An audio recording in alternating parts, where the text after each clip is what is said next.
주님만이 우리의 생명이시고 빛이시고 소망이십니다. 아멘. 감사합니다. 아멘. 자, 오늘도 우리 중고등부를 위해서 박수 한번 치겠습니다. 환영합니다. 할렐루야. 우리 청년들을 위해서 오늘 왜 이렇게 깜짝 놀랐네요. 이렇게 많이. 감사합니다. 유모차 부대들을 위해서도 박수 한번 치겠습니다. 애기들 그렇고. 자, 우리 모두 서로 옆에 있는 분들을 격려하면서 박수 한번 치겠습니다. 승리합시다. 자, 오늘 밤도 은혜 받고 갑시다. 그냥은 못 갑니다. 기도밖에 답이 없습니다. 그죠? 예, 기도밖에 답이 없습니다. 요즘 보면은 기도 외에는 답이 없어. 평소보다 눈을 더 많이 감으세요. 눈 뜨고 뭐 볼 거 하나도 없어요. 그냥 눈 감고 기도만 기도. 하나님만 의지하고 바라고 주께만 소망이 있습니다. 예. 눈 뜨면 그냥 막 혼란해. 뉴스 봐도 혼란해. 뉴스 보지 안 봐도 돼요. 안 봐도 다 여러분들 안 봐도 다 돌아가요. 다 돌아가. 그냥 기도하고 말씀 보고 주의 얼굴을 구하고 또 회개할 거 있으면 회개하고 주님 마라나다 오시옵소서 그러고 우리가 좀 이 세상을 바라보면서 참 우리를 다시 한번 돌아보게 합니다.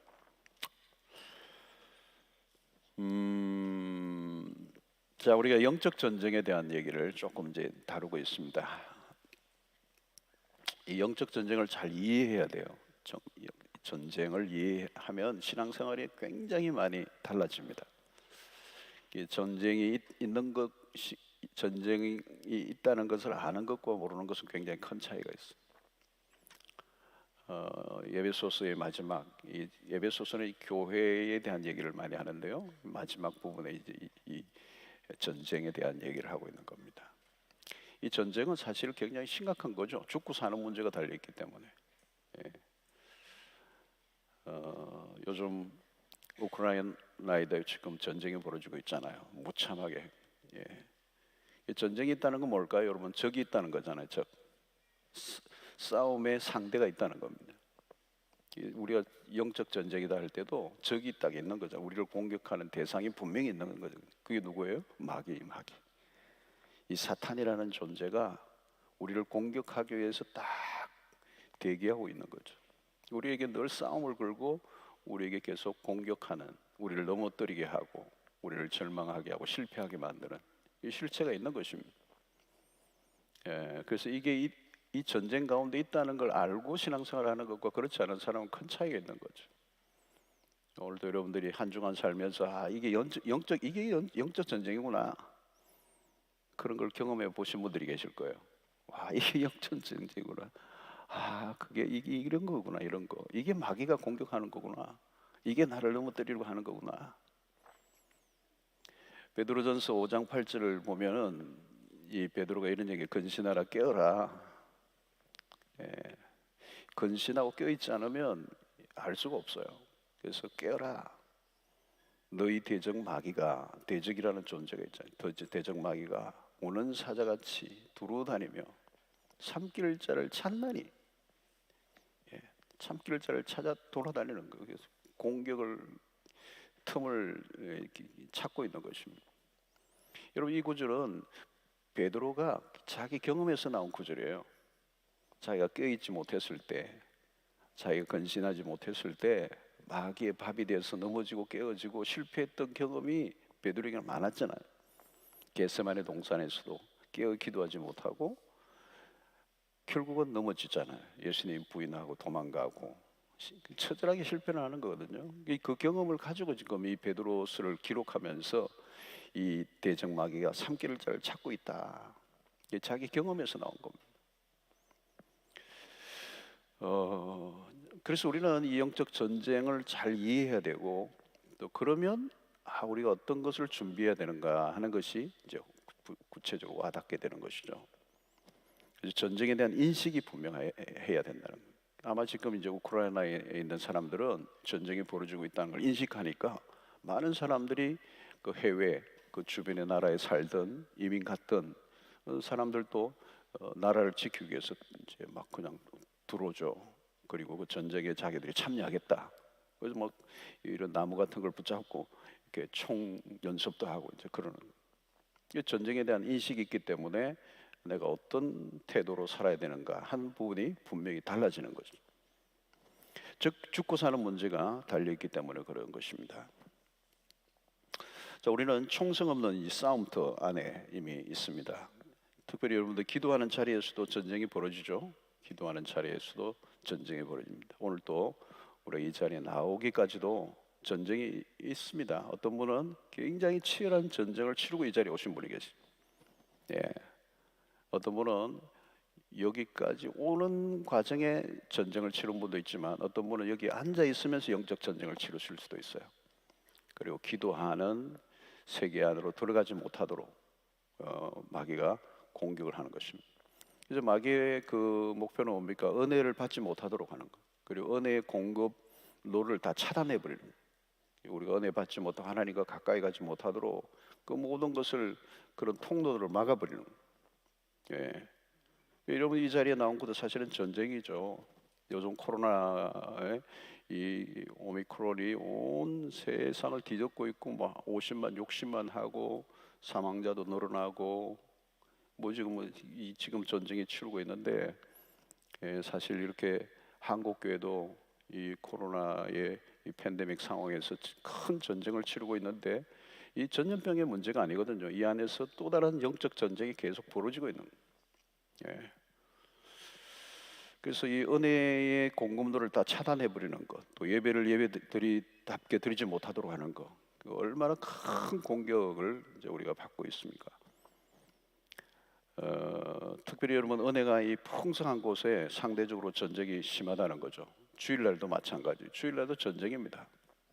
그리고 그 영적 전쟁의 최고 격전지는 사실은 어딘가 하면 뭐 이게 영적 전쟁이라는 말은 뭘까요? 그 전쟁의 최고 격전지는 우리의 마음이에요. 우리의 마음. 다르게 생각하면 우리의 생각이라고 할 수도 있고, 우리의 생각에 사단이 공격. 때로는 우리의 감정, 우리의 감정도 사단이 공격하는 지점이다. 그렇게 볼 수가 있습니다. 그래서 오늘 영적 전쟁이라는 이 위험한 환경 속에서 우리가 어떻게 신앙생활을 해야 될 것인가, 또 강건하게 서 있을 것인가. 거기서 바울은 이 전신갑주를 입어야 된다.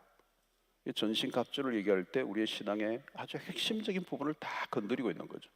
이 중에서 하나라도 소홀히 하면 안 되는 아주 결정적인 부분을 바울이 다루고 있습니다. 그리고 이것은 한번 사용하고 버리는 일회용품이 아니고 일평생 우리가 갖추고 있어야 할 장비들을 바울이 알려주고 있습니다. 오늘은 의의 호심경입니다. 호심경. 이전의 역본에서는 흉배라고 그래서 흉배 그랬는데 호심경, 그 마음을 지키는 보호하는 경이라는 의미죠. 이 가슴 부분입니다. 그러니까 이 흉배 호심경은 이 앞쪽과 뒤쪽을 등을 같이 이렇게 목 위로 뒤집어 쓰면 앞과 뒤를 다 등도 막아주고 앞부분도 심장과 배 부분까지 커버해주는 것입니다. 특별히 여러분에게 호심경은 뭘까요? 이렇게 그야말로 우리의 심장을 보호하는 그런 곳이죠. 여기에 공격을 당하면 치명상을 입을 수 있는 것입니다. 그래서 로마의 갑옷을 그 시대 보면 로마 시대 보면 갑옷을 보면 이 가슴 같은 걸 함께 보호하는 양면으로 아주 탄탄하게 만들어져 있는 그런 흉배였습니다. 자, 여기서 의의 호심경을 붙이라고 명령을 왜 했는가? 그것은 먼저 사탄이 누구인가를 알면 이제 풀리게 되는 것이죠. 예. 성경은 이 사탄을 가리켜서 참소자, 때로는 비방자라고 얘기하죠. 요한계시록 12장 10절에 보면 우리 형제들을 참소하던 자, 곧 우리 하나님 앞에서 밤낮 참소하던 자가 쫓겨났고, 형제들을 참소하는 자를, 그리고 하나님 앞에서 밤낮 참소하던 자다. 참소, 고발하는 자다. 비방하는 자다. 그랬습니다. 그래서 여러분, 이 사단의 주요 임무가 뭐냐면 그리스도를 참소하는 일을 한다. 참소하는 일을. 하나님 앞에서 밤낮 참소하던 자다. 죄를 들추어내고 죄를 고발하는데 고단수라는 거죠. 자, 여러분, 우리 욥기서를 보면 어떠죠? 욥기서를 보면 이 사탄이 딱 등장하죠. 그리고 욥을 고발함으로써 욥기가 시작이 됩니다. 자, 이 욥기서를 통해 사단이 어떤 존재인가가 정체가 초반부에 드러나요. 그래서 어떤 약점과 허물을 찾아내려고 하는, 그래서 약점이 보이기만 하면 무차별로 공격하는 것입니다. 이것이 사단의 존재 이유라는 것입니다. 존재. 이게 마귀의 속성이라고 볼 수가 있는 것입니다. 들추어내는 것. 여러분, 이 마귀가 좋아하는 사람, 혹은 또 마귀와 동력한다라고 할 수 있는 사람들이 또 남의 약점이나 허물에 대해서 비난하기를 좋아하는 사람, 그들은 마귀의 동력자와 같아요. 평소에는 가만히 있다가 남들이 실수를 하거나 어떤 약점이 보이면 호재를 만났어. 막 정죄의 칼을 들고 그냥 이렇게 공격을 하는 거죠. 마치 하이에나와 같아요. 하이에나는 직접 사냥을 하지 않죠. 다른 맹수가 잡아놓은 것을 뺏어가려고 하는 겁니다. 기회를 노리고 있는 거죠. 그래서 여러분, 욥의 친구들도 보면 사실은 욥을 돕는 것처럼 보이지만 사실은 비난하는 거예요. 너 뭐가 문제가 있지? 이런 거잖아요. 그러니까 은근히 욥을 돕는 것 같으면서 욥의 힘을 빼는 사람들이 있어요. 고난 중에 있는 욥을 더 힘들게 하는 것입니다. 그래서 욥기서를 보면 재미있는 것이, 딱 욥은 처음에 이렇게 등장을 하고 사단이 좀 있으면 사탄이 사라져 버려요. 그리고 그 마귀의 역할을 누가 하느냐면 욥의 친구들이 대신해요. 흥미로운 대목을 우리가 발견할 수 있는 것이죠. 자, 여러분, 이 비난을 잘하는 사람들 보십시오. 특징이 있는데요. 이 내면에 상처들이 많아요. 성장 과정에서나 뭐 가정에서나 어떤 역기능적인 그런 과정에서의 경험을 한 것이 내적인 상처가 되어서 부정적인 경험들이 쌓이면서 자기도 모르게 이렇게 부정적인 어두운 감정들이 자기를 사로잡고 사단이 즐겨 사용하는 그런 모습들을 이제 드러내게 되는 것입니다. 마귀는 비난과 정죄를 통해서 우리를 낙심하게 하고 절망하게 합니다. 그래서 사람들의 문제와 약점을 판단하고 비난하고 지적하는 일에 적극적으로 활동을 하는 것입니다. 그래서 여러분, 이 마귀가 역사하는 것을 보면 살리는 영이 아니라 죽이는 영이 역사를 합니다. 하나님의 역사는 반대죠, 여러분. 생명의 역사죠. 부족하고 연약하고 또 있으면 연약한 사람이 있으면 덮어주고 격려하고, 그것이 하나님의 나라예요. 살리는 영이 역사하는 거예요. 그런데 여러분, 마귀는 죽었다가 깨어나도 못하는 것이 하나 있는데 그것이 바로 격려하는 일입니다. 격려하는 일. 마귀는 그걸 못해요. 격려를 못해요. 마귀는 칭찬을 못해요. 남의 약점을 지적을 잘하고 예리하게 잘 분석하는 사람들이 있습니다. 남들이 갖지 않는 어떤 통찰력, 지적인 능력, 남다른 이 지성을 갖고 있는. 근데 그것은 굉장히 좋은 거잖아요. 근데 문제는 그것으로 사람을 살리고 공동체를 살리는 일에 사용하지 못하는. 남이 보지 못한 것을 본다는 것은 굉장히 큰 장점이란 말이죠. 근데 그런 장점을 가지고 뭐예요? 부정적으로 쓰는 거죠. 폭로하고 비난하고 덜치고 약점을 이렇게 디스하는 그런 것으로 사용하는 거예요. 여러분, 이것이 바로 에덴 동산에서 일어난 일입니다. 에덴 동산에서 아담과 하와가 선악을 알게 하는 나무의 실과를 먹습니다. 이 선악을 아는 나무예요. 선악을 아는 지식을 가지게 된 거죠. 그런데 여러분, 이 지식을 가지겠다는 것이 뭐가 나쁩니까? 좋은 거죠. 그런데 무엇이 문제일까요? 하나님을 의지하기보다 자신의 지식을 더 의존하는 것. 자기 지식으로 자신이 하나님과 같이 되는 것. 여러분, 오늘 이 시대가 그렇잖아요. 오늘 시대도 이 지식이 하나님 위에 올라와 있는 거예요. 그 지식으로 하나님을 더 알아가고 더 겸손해지고 더 하나님을 섬기는 데 쓰는 게 아니라 그 지식이 하나님의 자리에 앉는, 그 지식을 가진 자신이 하나님이 되고, 그래서 모든 것을 판단하고 정죄하고 자신이 기준이 돼서 사람들을 그렇게 판단하는 사람들. 결국 남의 허물을 판단하고 정죄하는 눈이 밝아지게 되죠. 그때부터 파괴의 역사가 일어나는 거예요. 여러분, 많은 지식이 있으면 뭐 하겠습니까? 사람들을 실족하게 하고 낙심하게 하고, 그런 다음에 그 지식은 아무 의미가 없는 거예요. 그래서 우리가 욥기를 보면 그런 동방의 의로운 자였어요. 당대에 누구보다 경건한 삶을 살았던 사람이었어요. 그런데 사단은 욥을 하나님께 고소하고 공경에 몰아넣었습니다. 여러분, 마귀가 얼마나 잔인하게 활동하는 걸 잘 보여줘요. 욥의 인생을 완전 초토화시키는 거, 쑥대밭을 만들어버리죠. 여러분, 사탄이 역사하는 곳에 가보십시오. 서로 물고 뜯고 시비를 걸고 싸우느라고 모든 에너지를 다 낭비해버립니다. 사탄은 그리스도인들에게 죄책감과 특별히 정죄감에 시달리게 만듭니다. 전도를 하려고 하면 이 사탄이 딱 찾아오는 거예요. 공격하는 겁니다. 비수를 들고 딱 심장을 가로대는 거죠. 당신 같은 사람이 무슨 전도를 하냐는 거예요. 주일날 교회를 딱 가려고 하면 딱 교회 가려고 준비하는데 이 사단이 공격하는 겁니다. 너 한 주간 동안 그렇게 살아놓고 교회 가? 막 봉사라도 하려고 하면 너 집사 맞아? 집이나 사라 뭐 이러고 말이야. 목사가 주일날 강단에서 설교하려고 하면 마귀가 귀에다 딱 갖다 대고 막 속삭이는, 너 아침에 와이프하고 싸웠잖아. 그리고 설교해? 제 얘기 아니에요? 주눅이 막 들어가서 강단에 가려고 하는데 저쪽에서 그 목사가 와이프하고 눈이 딱 마주치면 완전히 더 주눅이 들어가 설교가 안 되는 거예요. 여러분, 보통 때는 여러분, 우리가 잘 모르지만 어떤 특별히 무엇인가 마음을 먹고 제대로 하려고 하면 걸고 넘어지는 거예요. 무엇인가 시작하려고 하면 자꾸 걸고 넘어지는 거예요.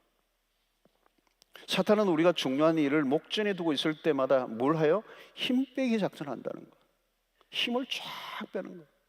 힘 빼는데 이 사단이 명수예요, 명수. 여러분, 이 종교개혁자 마틴 루터도 이 사단의 공격에 굉장히 시달렸어요. 그래서 여러분, 마틴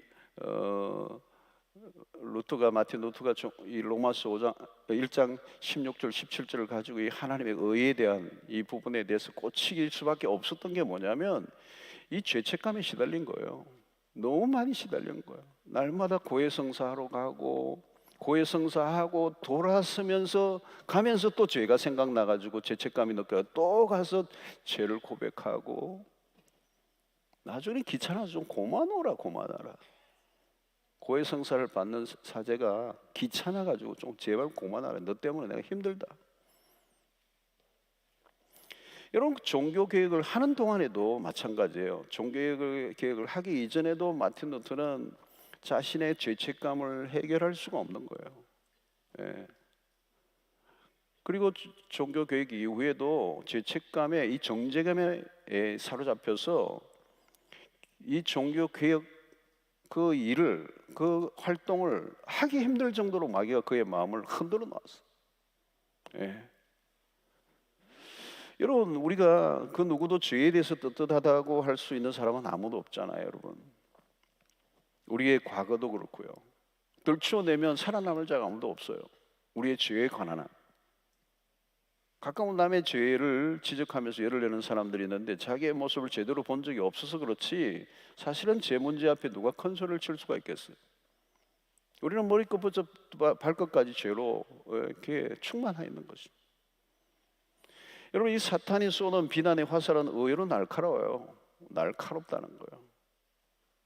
굉장히 날카로워. 이거 한 방 탁 맞으면요 그냥 주저앉아 버려요. 뭐 직분이나 신앙의 연조와 상관없어요.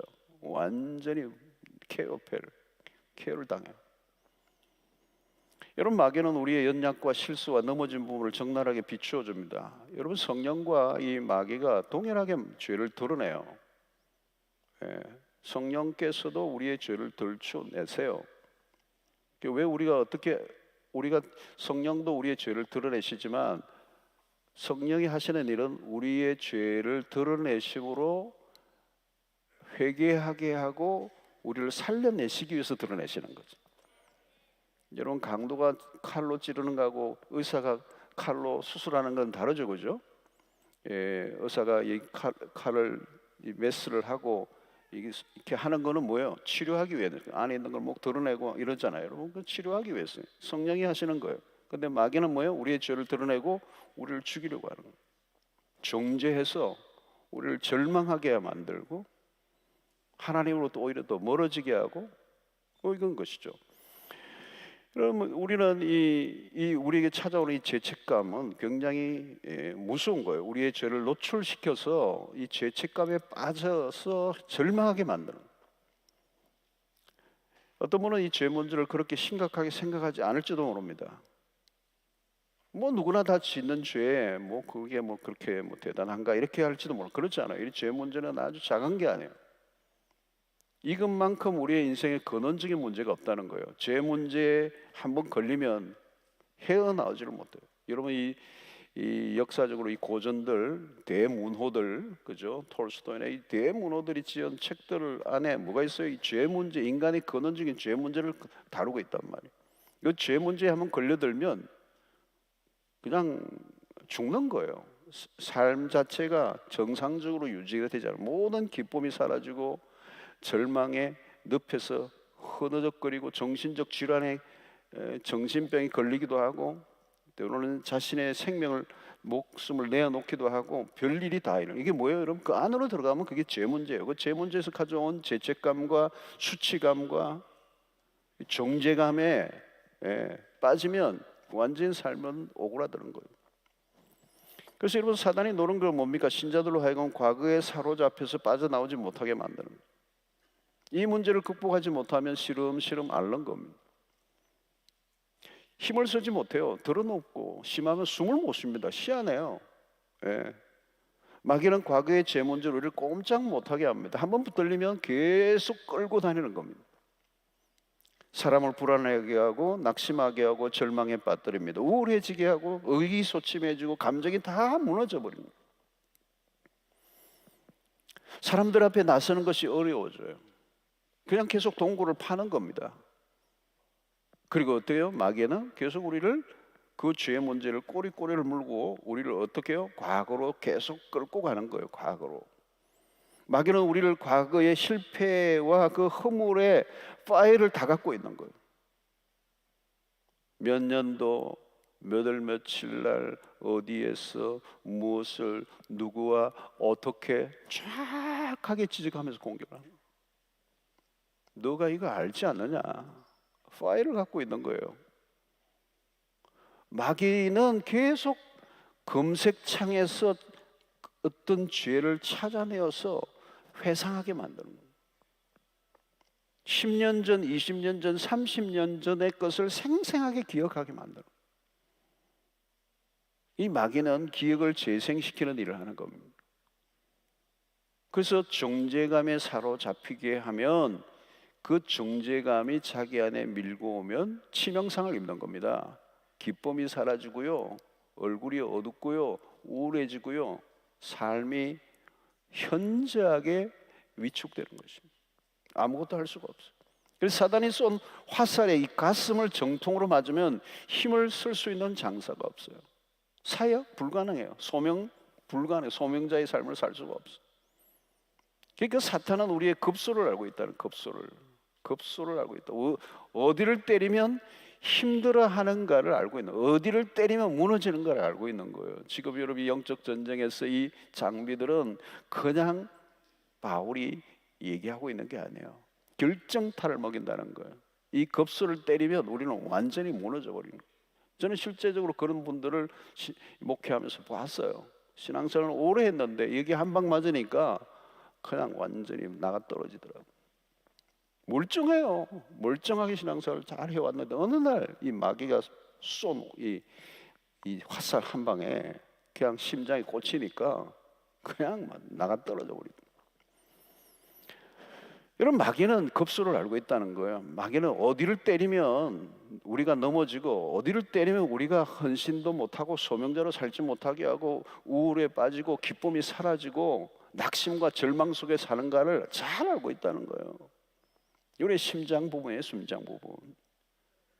특별히 우리를 과거로 데리고 가는 거, 과거로, 자꾸 과거로 데려가요. 어느 지점에서 딱 멈추게 해요. 딱 멈춰버려요. 그 순간부터 그 지점에서 한 발짝도 앞으로 못 나가는 거예요. 여러분, 이 사단의 덫에 걸리면 과거의 상처로부터 자유로워지기 어려워요. 정죄감이 내면의 상처를 건드려 계속 고통하게 하는 것입니다. 그러면 신앙이 어때요?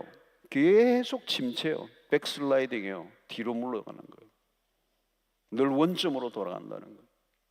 신앙이 자랄 수가 있겠습니까? 성장이 가능합니까? 성장할 수가 없어요. 그 문제가 해결이 안 되면. 영적으로 성장 안 해요. 하나님께 나아갈 수 없어요. 하나님과 친밀한 교제가 불가능해요. 늘 뿌리 부분이 흔들리게 되는 것입니다. 여러분, 이 죄책감은, 정죄감은 자존감에 굉장한 상처, 데미지를 입혀요. 자존감. 결국은 자기를 형편없는 존재로, 자기 스스로 자기가 그렇게 판단하는 거예요. 그 사실은 마귀가 준 정죄감인데, 그것을 용납하고 받아들임으로 자기 자신을 자기가 형편없는 존재로 받아들이는 거예요. 나는 귀중한 존재가 아니라는 거예요. 그래서 존엄성을 잃어버리는 거예요. 자기에 대한 존중감이 하나도 없어져 버리는 거예요. 여러분, 자기가 자기를 무시하면 어떻게 해요? 갈 길이 없는 거예요. 에이, 뭐 내가 뭐 그렇지, 뭐 대충 살다가 가는 거지, 뭐 나 같은 인간이 뭘 하겠어. 자포자기가 돼요. 자신의 삶에 대한 어떤 기대감을 가지지 않는 거죠. 그 기대감 자체를 포기해 버리는 겁니다. 그러면 어떻게 될까요, 여러분? 죄를 짓는 악순환이 벌어지는 거예요.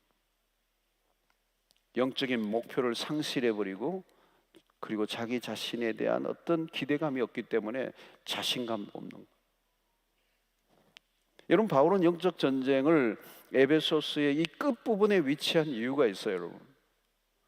앞부분에서 그동안 강조했던 그리스도인의 새로운 삶, 하나님의 자녀로서의 영광스러운 삶이 영적 전쟁에서 실패해버린다면 놓칠 수밖에 없다는 거예요. 새로운 삶이 불가능하다는 거예요. 하나님의 백성으로서, 하나님의 자녀로서 영광스러운 삶을 살아가지 못하도록 마귀는 우리에게 공격을 한다는 거예요. 자, 그럼 우리는 어떻게 이 공격으로부터, 마귀의 공격으로 승리할 수 있는가? 먼저 우리가 기억해야 할 것은 중요한 거죠, 여러분. 나의 의로움이나 공로에 의지해서는 안 된다는 거예요. 자신의 의를 의지하면 안 된다는 거예요. 우리의 어떤 공로나 우리에게 어떤 의를 가지고 나아가서는 안 된다는 거예요. 우리에게 무엇인가, 우리에게서 근거를 찾으면 위험한 거라는 거예요. 우리가 행한 것은 하나님 앞에서 우리가 인정받을 수 있는 것들이 아니에요. 내가 지금까지 얼마나 깨끗하게 살아왔다 할지라도 그것은 하나님 앞에 의가 될 수가 없는 것이죠. 그것을 내세울 수 있는 것들이 아니라는 거예요. 여러분, 우리가 깨끗하면 얼마나 깨끗하겠습니까? 어림도 없어요, 여러분. 털면 이건 뭐 먼지가 그냥 보통 나오는 거예요. 만약 우리의 잘남을 드러내면 그때는 마귀는 여지없이 달려들려 물어뜯어버릴 거예요. 그걸 보는 거죠, 여러분. 그래서 우리의 신앙의 가장 기본적인 어떤 태도, 그죠? 무엇인가를 자랑하고 내세우려고 하는 것들, 자기의 공로들, 자기의 열심들, 지금까지 쌓아왔던 어떤 영적 경험들, 그건 다 의미가 없어요. 여러분, 우리가 주장하는 의로는 마귀의 공격을 막을 수가 없습니다. 그래서 이사야 선지자의 말처럼 우리의 의는 뭐예요? 더러운 옷과 같다. 더러운 옷과 같다. 옷이란 그렇잖아요, 여러분. 아무리 깨끗하게 입어도, 조심해서 입어도 며칠만 입으면 더러워져요. 더러운 옷이란 거지가 주워가도 입지 않을 옷이에요. 우리에게는 그렇다는 거예요. 우리의 의가 아무도 안 주워가요. 우리의 힘으로는 의를 만들어낼 수가 없다. 아무리 대단하게 살아왔다 할지라도 우리의 의는 한순간에 무너진 거예요. 남들보다 조금 나은 것 가지고 자랑하다가는 망친다는 거예요. 여러분, 우리는 자신의 무엇으로 은근히 자랑하는 마음을 갖고 있으면 위험합니다. 죄 문제에 있어서 인간의 어떤 노력도 어떤 자랑도 무력하다. 우리의 자존심으로 지켜낼 수 있는 문제가 아니라는 거예요. 여러분, 이 의라고 하는 것은 뭡니까? 하나님과의 바른 관계를 말하는 겁니다. 바른 관계를 맺어야 한다. 여기 바른 관계란 하나님과의 현재성을 얘기하는, 하나님과의 현재성. 칭의는 우리가 의롭다함을 받았다는 법적인 선언만이 아니에요. 현재적으로 하나님과 열린 새로운 관계를 누리며 살아가야 된다는 거예요. 교리적으로는 이해하는데 이것을 경험적으로 살아가지 못하는 경우가 굉장히 많아요. 여러분, 우리는 하나님 앞에 당당히 나아가야 될 그 근거가 뭐냐? 우리가 아니에요. 하나님과의 바른 관계를 맺게 만드시는 그리스도의 십자가로 인하여. 죄 문제를 우리가 해결할 수 있는 길이 없어요. 오직 해결할 수 있는 길은 예수 그리스도를 믿는 것밖에 없기 때문에. 예수 그리스도의 죽음은 우리의 의를 위한 것이었기 때문에, 그리스도의 죽으심으로 우리가 그 온전한 그 하나님이 우리에게 마련해 주신 그 의의 옷을 그리스도로 옷 입는 것으로 인하여 우리는 하나님 앞에 나아갈 수가 있고, 하나님과 더 깊은 교제를 나눌 수 있는 근거를 하나님 편에서 마련해 주셨기 때문에 우리는 그 의를 붙잡는 것이죠. 그래서 로마서 1장 17절 유명한 말씀이잖아요. 바울이, 루트가 이 말씀을 붙잡았어요. 이 복음에는 뭐가 하나님의 의가 나타났다는 거예요. 이 루트는 이 구절에 그냥 미쳐버린 거예요. 하나님의 의를 그렇게 찾았는데 오늘 이 구절에서 그걸 발견한 거예요. 그렇게 자기는 고해성사를 하고 또 해도 자기의 이 죄의식, 이 죄책감이 사라지지 않는데 이 성경을 보면서 이게 나타나고, 자기로서는 할 수 있는 게 복음에는 하나님의 의가 나타났다. 그것은 믿음에 이르게 하나니 기록된 바 의인은, 오직 의인은 믿음으로 말미암아 살리라 함과 같으니라. 이 구절을 만나고 눈을 뜬 거예요. 이 한 구절이 그의 인생의 모든 천지 계획이 일어난 것이죠. 하나님의 의가 나타났다. 이 의를 그동안 발견하지 못했던 거죠. 그 의는 뭐예요, 여러분? 복음으로 인하여, 예수 그리스도의 십자가로 인하여. 그것은 하나님의 편에서 만들어주신 의. 우리가 어떻게 의롭게 되었는지를 똑바로 알고 있어야 되는 거예요. 오직 예수 그리스도 안에서 믿음으로 말미암아 의롭게 되었나니, 예수 때문에, 그 이름 때문에, 그 피 때문에, 그 공로 때문에 우리가 의롭게 되었다. 우리의 힘으로 의롭게 될 수 있는 게 아니라는 거예요. 여러분, 물론 예수를 믿는다고 해서 우리가 완전히 의로운 삶을 살아간다는 얘기는 아니에요. 여러분, 우리는 옛 삶의 방식에서 완전히 벗어나지 못해요. 죽을 때까지 아무리 조심을 해도 죄를 지을 수밖에 없는 연약한 인생. 가만히 보면 우리가 신앙생활을 하고 난 이후에도 또 10년, 20년, 30년 어떤 분은 정말 열심으로 믿음 생활을 제대로 해보려고 애를 쓰고 또 애를 쓰고 있는데도 불구하고 여전히 내 안에 뭐가 있어요? 불의가 있는 거예요. 실수가 있고요, 연약함이 있고요. 저는 매일 새벽 기도할 때마다 그렇게요. 아니, 난 매일 새벽에 이렇게 기도하는데 하나님, 또 죄가 생각나네요. 깨끗이 그냥 다 지웠는데 또 죄가 있는 거예요. 내 마음속에 죄가, 이게 싹 트네.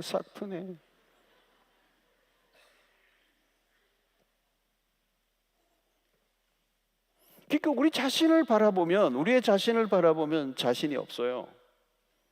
내 행위에 근거하면 자신이 없어. 영락없이 죄인이야, 죄인. 하나님 앞에 내세울 게 없는 거예요.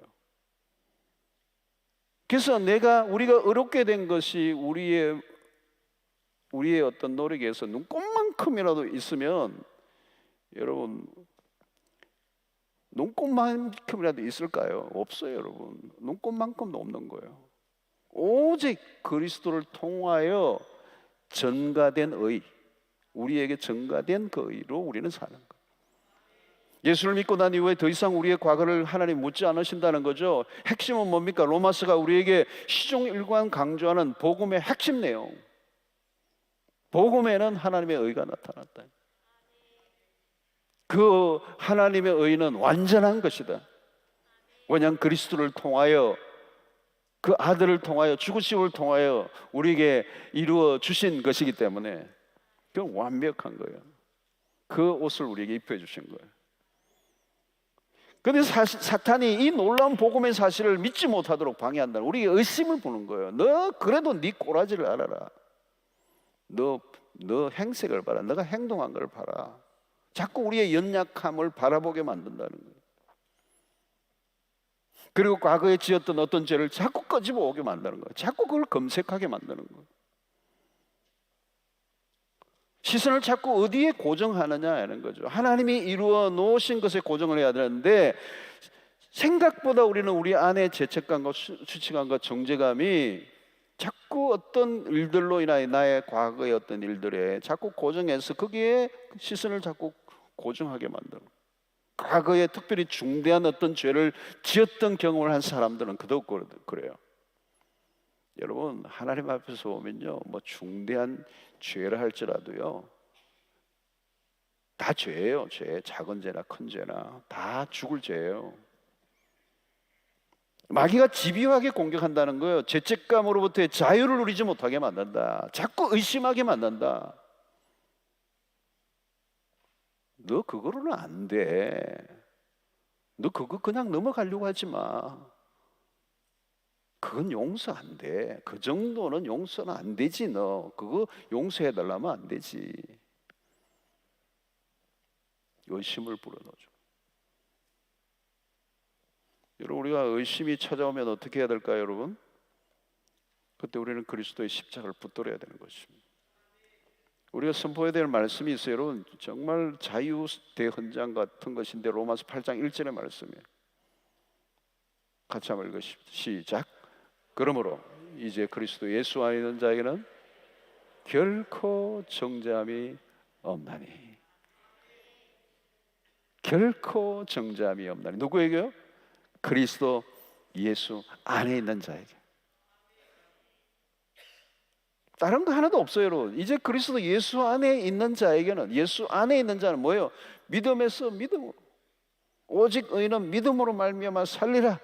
그 예수 그리스도를 믿는 자들 안에게는 결코 정죄함이 없다.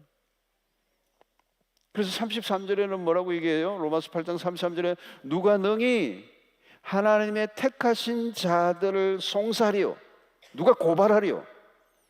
의롭다 하시는 이는 누구예요? 하나님이시니 누가 정죄하리요? 그랬어.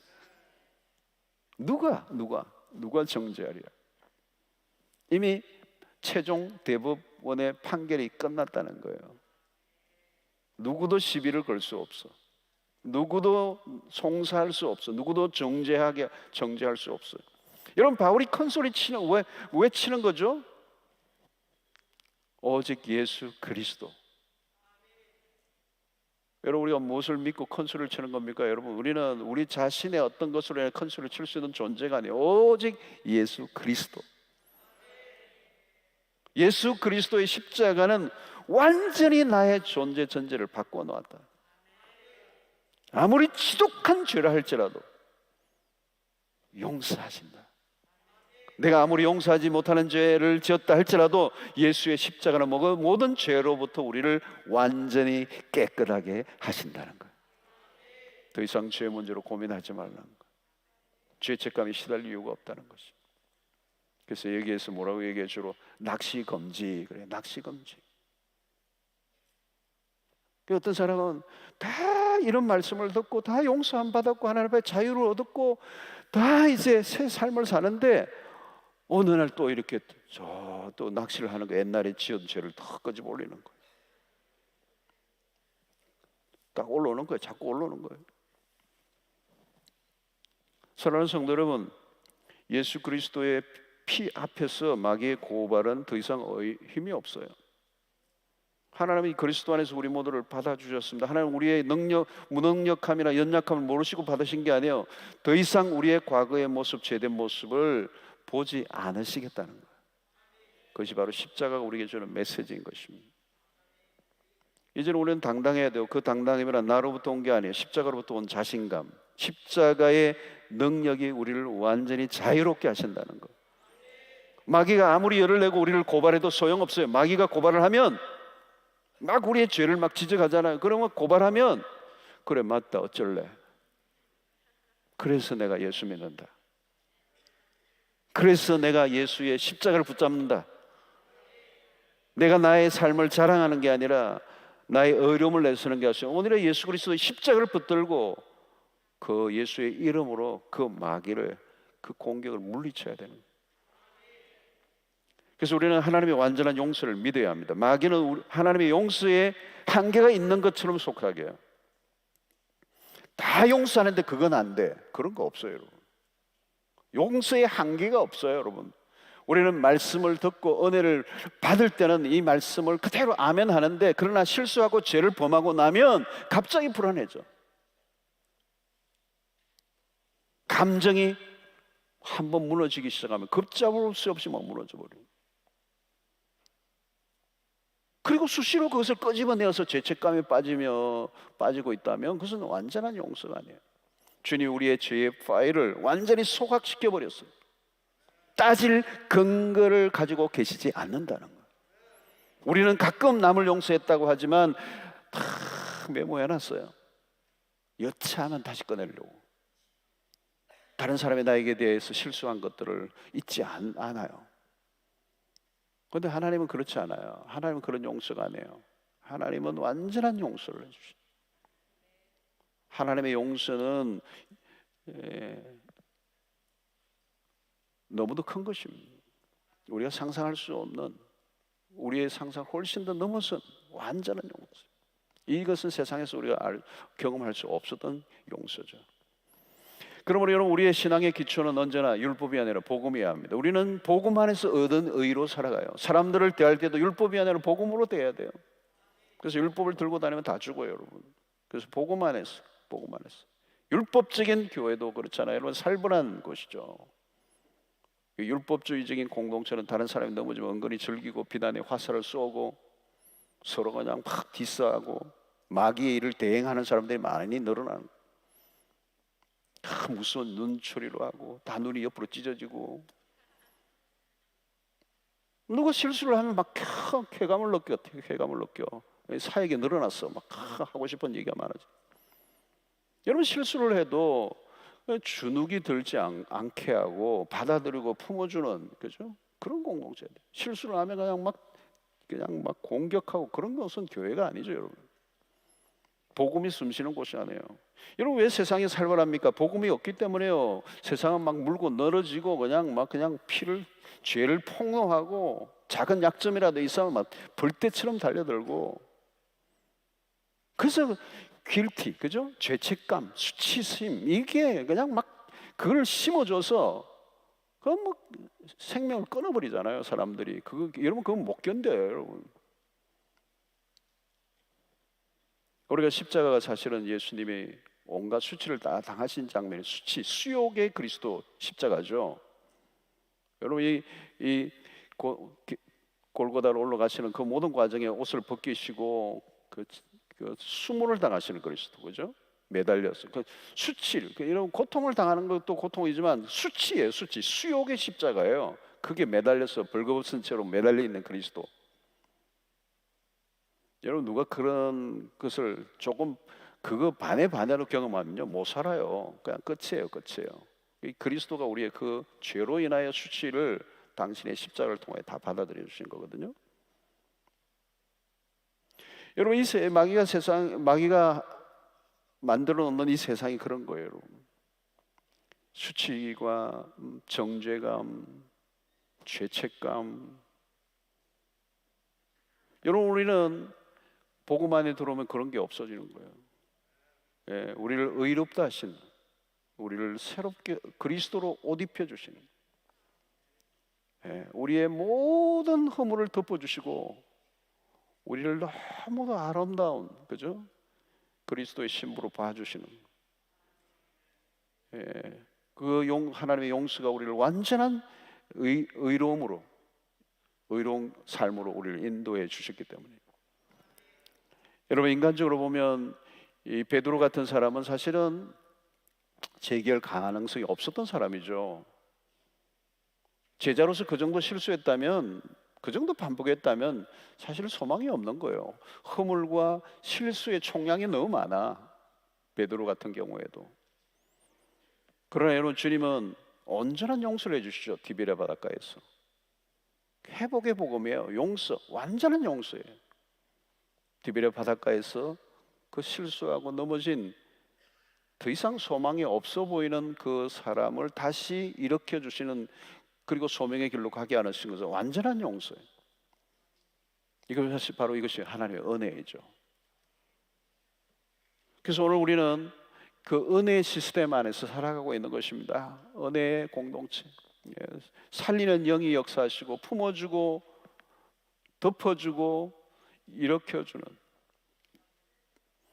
우리는 자신의 실수와 연약함을 다른 지체들과 기꺼이 나눌 수 있는 그런 관계들이 있어야 돼요. 여러분, 복음 안에 들어오면 이제 공동체 안에서도 그런 관계가 있어야 돼요. 여러분, 홀로 자기 정죄감에 빠져가지고 막 시들리는 사람들이 혼자 스스로의 문제를 해결하기 어려울 때가 있어요. 그럴 때 그 모든 허물과 약점을 기꺼이 내놓고 서로 그것을 받아주고 들어주고 격려하고 다시 세워줄 수 있는 이런 공동체가 있어야 돼요. 그게 복음의 공동체예요.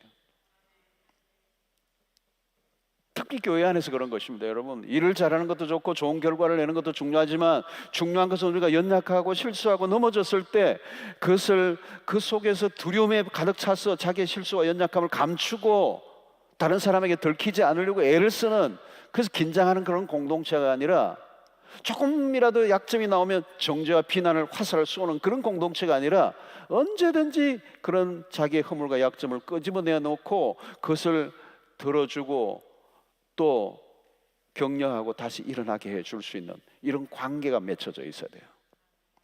오늘 여러분, 사랑방에서 그런 역사가 일어나요. 그게 성령의 공동체예요. 십자가를 중심에 둔 성령의 공동체. 그래서 우리의 관계들이 서로의 관계 속에 서로 더 견고해져 가는, 서로 격려해주고 지지해주는 이 은혜로운 공동체를 우리가 만들어가야 돼요. 여러분, 우리 세상에 살다 보면 얼마나 살벌합니까? 여러분, 얼마나 살벌해요, 여러분. 저는 세상 안에 막 그냥 직장생활 안 해봐가지고 그걸 경험 못하지만, 이 성도들이 살아난 얘기를 이렇게 들으면 와, 대단하다. 진짜 우리 성도님들의 삶이, 신앙이라는 게 진짜 더 대단하다. 목회자인 나보다 훨씬 더 대단하다는 생각을 할 때가 많아요. 얼마나 치열합니까? 얼마나 치열해요. 잔인하잖아요. 그리고 그 속에서 나도 모르게 넘어지고 깨어지고 부상을 입고 상처를 입고 있을 때, 여러분, 그 홀로 그냥 흑흑거리는 것이 아니라 이 복음이 넘치는 공동체 안에 들어와서 기꺼이 자신의 연약함을 끄집어내 올려올 때, 세상에 가면 막 정죄하고 판단해 버리는데, 우리는 정죄와 판단이 아니라 복음으로 그들을 감싸주는 이런 역사들이 일어나는 거예요. 누구라도 실수할 수 있고 누구라도 죄를 지을 수 있잖아요. 그런데 그것을 통하여 내가 망가지고 깨어지는 것이 아니라 다시 복음을 경험하고 그 복음을 알고 있는 공동체 안에서 힘을 얻게 될 때 우리는 다시 살아나게 되는 것이죠. 여러분, 예수님은 공생의 시작 전에 요단강에서 세례를 받고 나오실 때 하늘에서 아버지께서 이는 내 사랑하는 아들이요 내 기뻐하는 자라는 이 말씀을 하셔서, 이게 굉장히 중요한 거예요. 여러분, 공생애를 시작하기 전에 아버지가 그 아들에 대해서 이는 내 사랑하는 아들이요 내 기뻐하는 자라, 이건 엄청난 격려예요. 엄청난 격려. 이는 내 사랑하는 아들이요 나의 기뻐하는 자다. 여러분, 이것이 얼마나 예수님에게서는 중요한 것인지 몰라요. 여러분, 그 한마디 하늘이 열리고 아버지의 음성을 듣고 그 아버지의 격려의 말씀, 아버지가 인정해 주시는 말씀, 그것은 아버지와 아들과의 그 친밀함을 나타내는 거 아니에요. 여러분, 너는 정말 나의 사랑하는 아들이다. 내가 너를 참으로 기뻐한다. 이 격려, 그리고 그 아버지와의 친밀한 관계성, 이것이 마귀가 와서 공격을 해도 흔들어 놓을 수 없는 거예요. 여러분, 그 사건 이후에 광야에 이끌려가서 예수님이 시험을 받으시지만 시험에서 승리하죠. 마귀의 공격으로 승리하십니다. 여러분, 그 승리의 배경에는 뭐가 있을까요? 여러분, 그 아버지의 인정, 아버지의 격려. 여러분, 우리가 의롭게 됨을 단순히 교리적으로만 이해하면 안 됩니다. 친밀한 관계를 누려야 됩니다. 의롭담을 받는 것을 법적으로만 보지 말고 하나님과의 관계가 갈수록 더 친밀해져 가야 된다는 거예요. 그럴 때 마귀가 무엇이라고 속삭여도 흔들리지 않게 된다는 거예요. 하나님과 나의 관계가 점점 더 친밀해져 갈 때 마귀의 그 공격이 나를 흔들어 놓을 수 없는 거예요. 왜? 하나님과 나와의 관계가 너무도 친밀한 관계에 있기 때문에 마귀야, 너가 무슨 소리를 한지라도, 어떻게 떠든날지라도 나는 너의 말에 귀를 기울이지 않는다. 아버지가 나에게 하신 말씀을 나는 믿는다.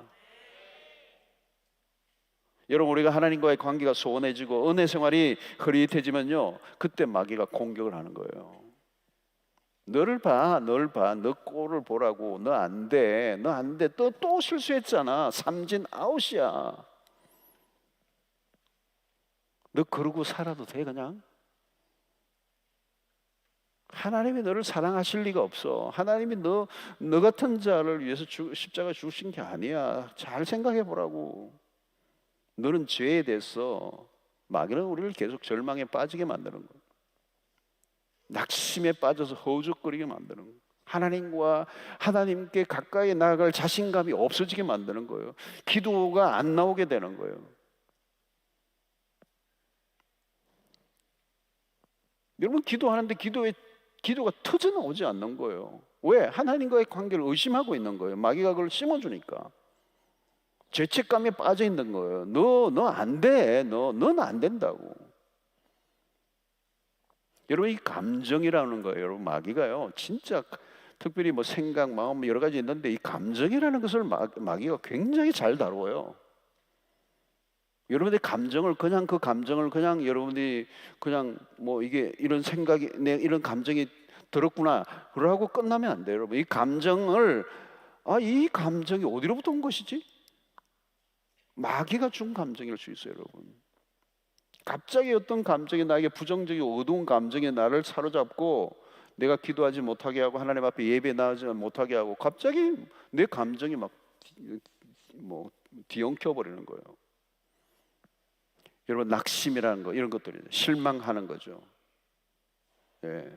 그러면 이런 삶이 어떻게 되는 겁니까? 삶이 완전히 그냥 쥐어짜는 거예요. 식은땀을 흘리고. 여러분, 그때마다 여러분 뭐예요? 우리는 다시 십자가를 붙들어야 되는 거예요. 십자가로 나가야 돼요. 사탄이 넘어뜨리려고 공격할 때마다 우리가 붙잡아야 될 것은 뭐예요? 십자가를 붙드는 거예요. 하나님께서 우리를 위하여 우리에게 주신 의의 옷이에요. 그게 호심경이라고. 십자가가 호심경이라는 거예요. 자신 있게 주눅들 이유가 없어요. 절망할 이유가 없어요. 십자가를 자랑하는 거예요. 십자가를 내세우는 거예요. 복음 안에서 살아가는 거. 마귀는 매우 교모하다는 걸 여러분 잊지 마세요. 교모예요, 교모예요. 그래서 여러분, 우리가 해야 될 것은 뭐냐면 우리가 늘 복음의 감격에 사로잡혀 있어야 돼요. 복음의 감격. 복음의 감격이 식어지면 사탄이 언제든지 걸고 넘어질 수 있어요. 복음에 감격해야 돼요. 예수 그리스도의 십자가의 능력을 믿어야 돼요. 십자가보다 자신의 의를 붙잡고 자랑하면요, 박살이 나는 거예요. 그러면 어느 순간 마귀가 쳐놓은 그물에 걸려들게 되는 거예요. 우리는 어떻게 돼요? 십자가를 붙들어야 돼요. 십자가를 자랑해야 돼요. 십자가. 그 십자가를 죄하고 우리가 붙들 수 있는 게 없어요. 십자가를 놓쳐버리면, 비껴나면, 한순간에도 희미해지면 우리는 마귀가 쏘는 화살에 심장이 꽂혀버려요. 여러분, 우리는 굉장히 죄인이에요. 여러분, 죄를 많이 지어요. 우리가 지금까지 살아왔던 날들 중에도 다양한 죄들이 파일링이 되어 있다고 생각해 보세요. 그것을 마귀가 끄집어내어서 그냥 막 갖다 대면 여러분 정신 못 차려요. 하나님과의 관계가 갑자기 그냥 의심이 되고, 하나님의 사랑에 대한 느낌이 사라지고, 친밀함이 사라지고, 예배의 자리, 기도의 자리, 찬송의 자리 다 힘을 잃어버리고 그냥 주눅이 들어서 그냥 비실비실 하게 된다는 거예요.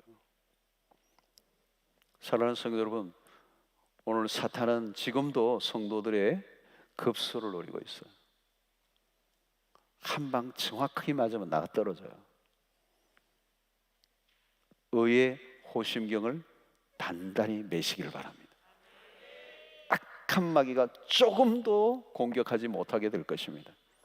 한순간도 십자가를 놓치지 말고 오직 십자가만을 자랑할 수 있게 되기를 축원합니다. 그것만이 우리를 보호해주는 가장 안전한 삶이고 승리하는 비결이에요. 날마다. 그래서 여러분, 바울 서신에 내가 십자가 외에는 자랑할 게 없어요. 없어. 여러분, 바울처럼 그렇게 헌신적이고 자신의 삶을 바치고 그렇게 놀랍게 살았던 사람이 어디 있겠어요, 여러분? 생명을 바쳐서 했는데 아무것도 없어요. 그냥 그는 그리스도의 십자가 외에는 내가 자랑할 게 없다고 말해요. 오늘 여러분, 우리에게는 어이가 없어요. 우리는 머리끝부터 발끝까지 죄로 얼룩져 있어요. 우리 자신의 건강하면요, 우리는 한순간에 절망에 떨어져 버려요. 오직 예수 그리스도, 하나님께서 우리를 위하여 만들어주신 그 하나님의 의, 그 십자가, 복음의 능력, 그것을 굳게 붙잡고 살아가실 뿐만 아니라 그 복음의 능력을, 복음의 감격을 날마다 경험하시고, 그 복음의 감격이 식지 않아야 돼요, 여러분. 그 복음이 하나님의 심장 속에서 나오는 그 화력이에요. 사랑이에요, 사랑. 하나님 우리를 얼마나 사랑하시는가, 그 사랑의 절정이 십자가에서 완성된 것이고, 그래서 그 십자가 아래 우리가 숨을 때 모든 마귀의 공격으로부터 완벽하게 이겨내는 승리의 비결인 줄로 믿습니다. 십자가를 더 가까이 붙잡고 그 복음으로 무장한 전사들이 되셔서 오늘 믿음 안에서 하나님 백성답게 살아갈 수 있는 은혜가 있게 되기를 주의 이름으로 축원합니다. 자, 예수의 이름으로 나는 일어서리라. 231장 찬송하겠습니다.